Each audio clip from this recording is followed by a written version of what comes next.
Bienvenidos a otro episodio de Pase Ambidiestro. Another episode of Ambidextrous Pass. Fútbol honestamente, soccer, football honestly. Today we'll be just recapping what happened, a few games of the UEFA Champions League, and some of the things and what teams dominated, what things had a easy bye game, and technically what happened and how some teams did what they had to do, get the results, and go back home or stay with the points at home to stay on top of this Champions League second year with a new form of league where more teams compete. And today we'll be focusing again on the Champions League. So we have all the results from all these games. Games were played on Tuesday and Wednesday. And games were played again, like I said, Tuesday, Wednesday, the 30th, and the 1st. Today is the 2nd. Europa League was played today. This is the Champions League results. As we have a Real Madrid, a Kairat against Real Madrid, a game that was played in Kairat's home. And overall, in this game, Real Madrid dominated the possession and attacking with opportunities overall were for Real Madrid in this game. First few minutes, Kairat almost surprised Real Madrid. In the first few seconds of this game, they almost got surprised. However, Mbappe scored a hat-trick, and he has been involved in almost every game he has played, if not involved in every game by either assisting or scoring every game for Real Madrid. Real Madrid took this win by 5, and again Mbappe scored a hat-trick. Camavinga was on the score sheet too, and Brahim Diaz was in the score sheet too.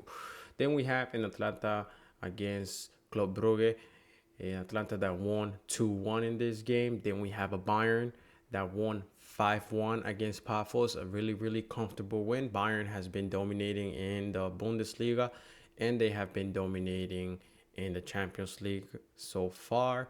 Is only the second match day of this Champions League campaign. Then you have a Chelsea Benfica. It was a very even game from both teams. Both teams had their chances. Chelsea held the ball a little bit more. They had a little bit more possession on the ball. Chelsea also took advantage on a defensive mistake by Rios. That's how they scored. It was Garnacho who got the center from, if I'm not wrong, it was number 7 from Chelsea. His name is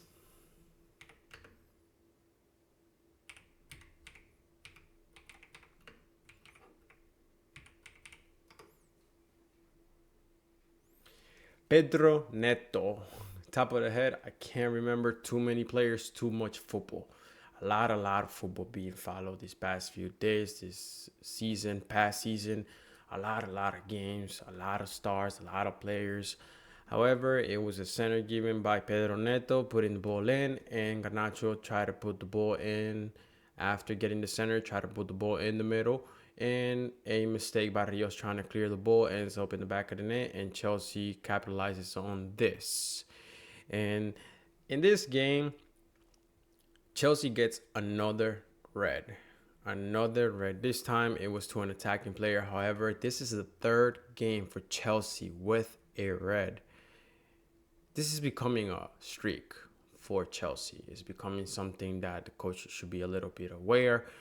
Some things happen in the game, but 3 reds in a row, that is a little bit of, you could say, is a little alarming because every game you go down a man. This leaves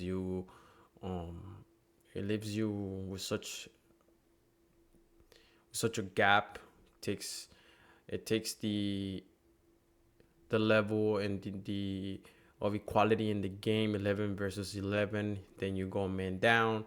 There's gaps. You have to sacrifice a little bit more of stamina, a little bit more physicality. You gotta be a little bit more aware of spaces, and this leaves the team with a moral hit because they know that they have to work a little harder. It was almost in the end of the game, so it's not bad. However, now he's not gonna be able to play at least one game. This leaves the Chelsea coach with you know with the thought of who is going to play in that position. Now I'm not able to use this player and things that happen in the game, but this is the third game in a row that Chelsea gets a red. Two in the Premier League back-to-back games, and this is the third game in a row Chelsea gets a red, but this is in the Champions League. And Mourinho comes back to Stamford Bridge, a legendary coach with a club that is very, very familiar with him. Then after Chelsea, Benfica, we have an Inter against Slavia Prague that wins comfortably 3-0. Then you have a Tottenham Hotspur against Bodo Glimt that they tie 2-2. Tottenham Hotspur visited and they are able to get away with at least a point for this new format of the Champions League. Then you have a Galatasaray against Liverpool. A Liverpool that went to visit Galatasaray. Liverpool dominated the possession, created more danger, but were not clear on their chances on target. Both teams had the same amount of shots on target. 4 total shots on target. Galatasaray was awarded a penalty and claimed the game with it. Galatasaray, that's all they needed. That's all they got, and they claimed the game with a penalty. Penalty that comes from a very controversial goal, but that's what we have today in football. And Alisson gets injured in this game. That is a player, goalkeeper of high stature for Liverpool. If not the best goalkeeper, one of the few very best goalkeepers current in the football world. But Alisson has had great seasons, has been injured a lot lately for Liverpool. Now he's back. Now he's injured. This is a man down. Very, very important man for Liverpool. And he's not going to be able to play against Chelsea on the weekend.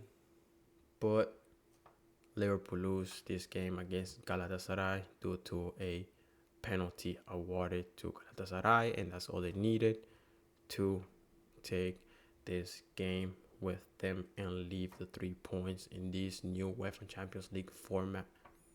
Galatasaray wins against Liverpool 1-0. Then you have El Atlético de Madrid against Eintracht Frankfurt.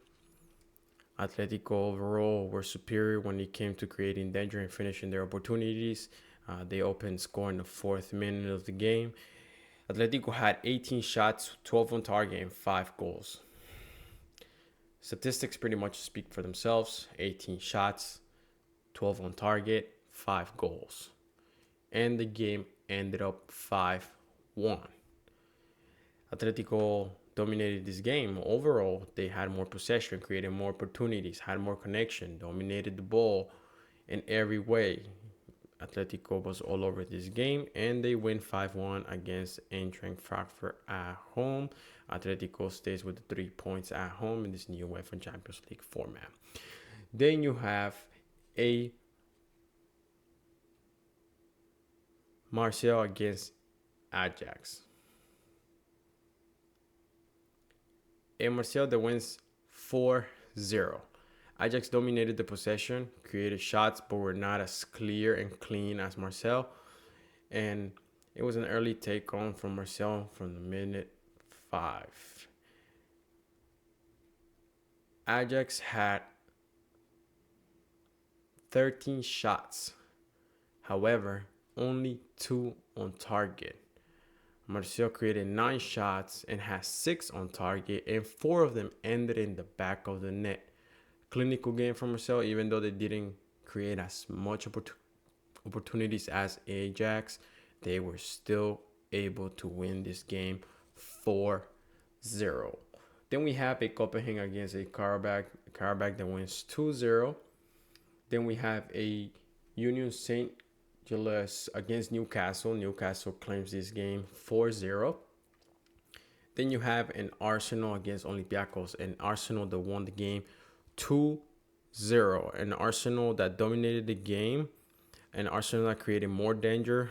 A lot of possession was fully controlled by Arsenal. Martinelli got himself again on the score sheet, and Arsenal walked away with a comfortable win.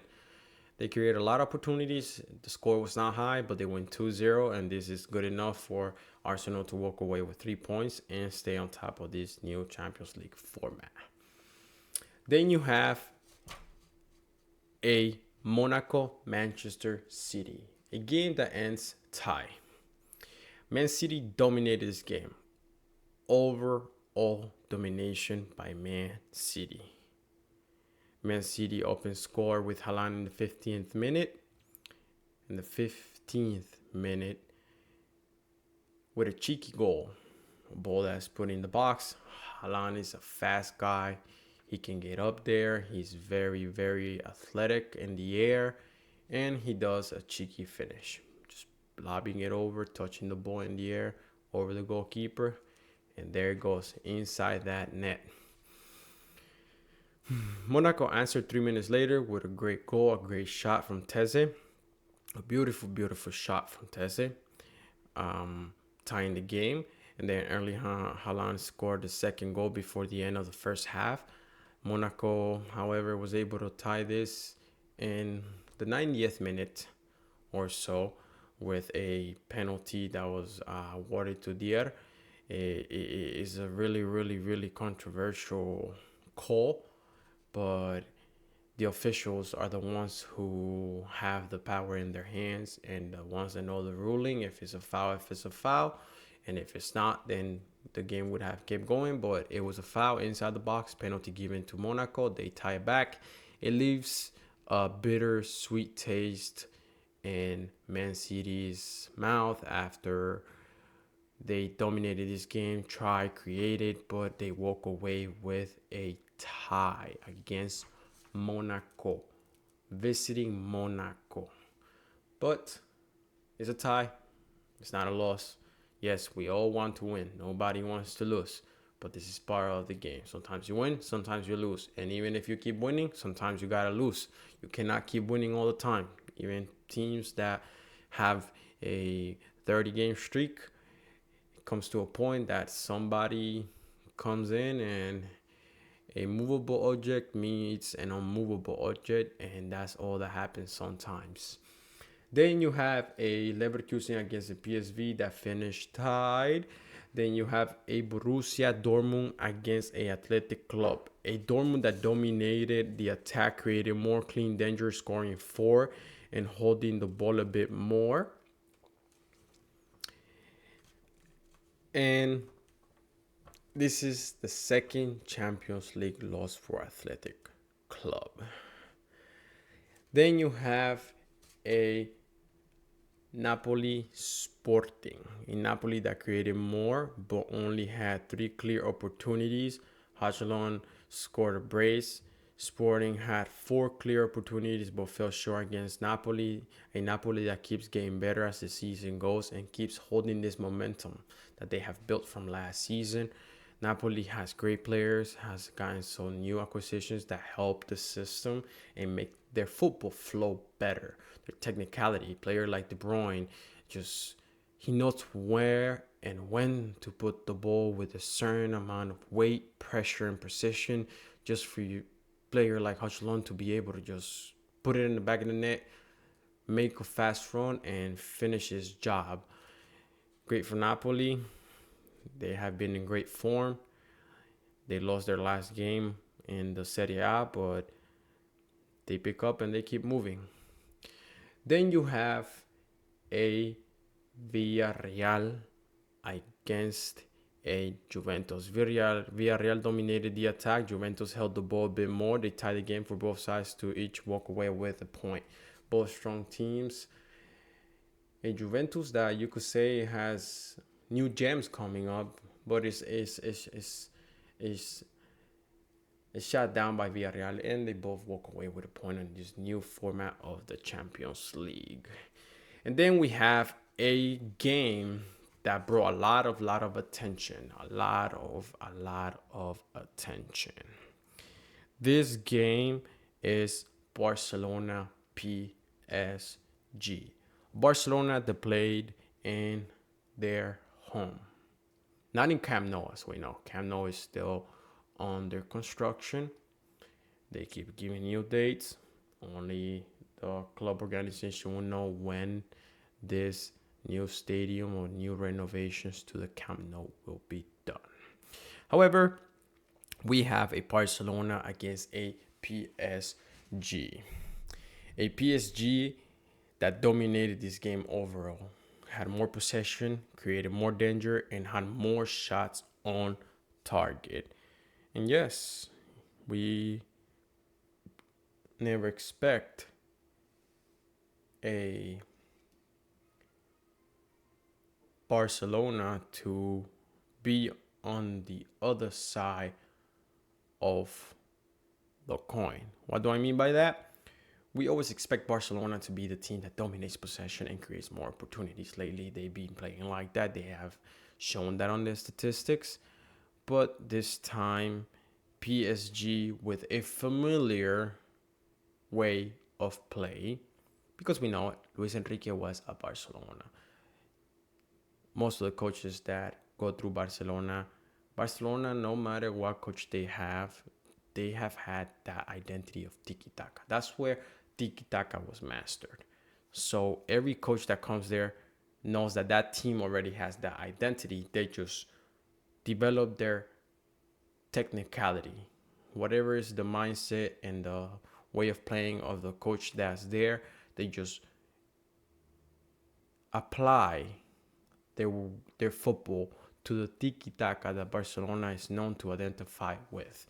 So Barcelona against PSG, two giants that have a similar yet a little bit different, but a similar game.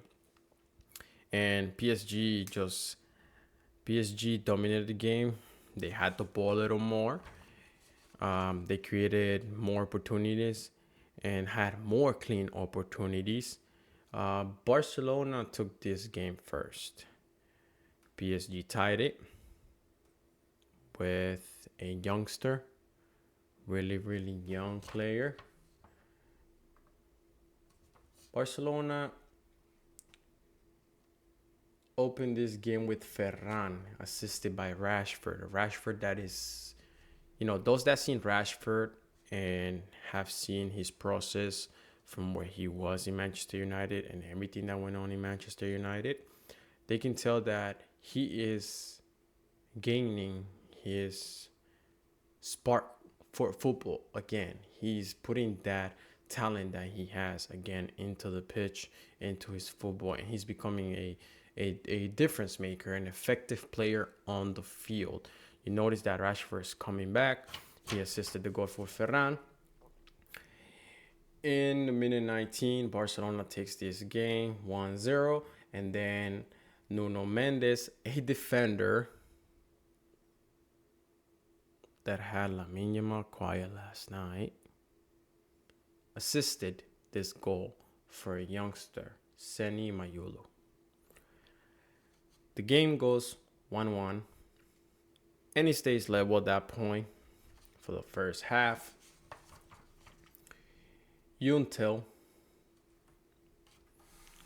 Joncado Ramos takes over, goal assisted by Hakimi, and they win this 2-1.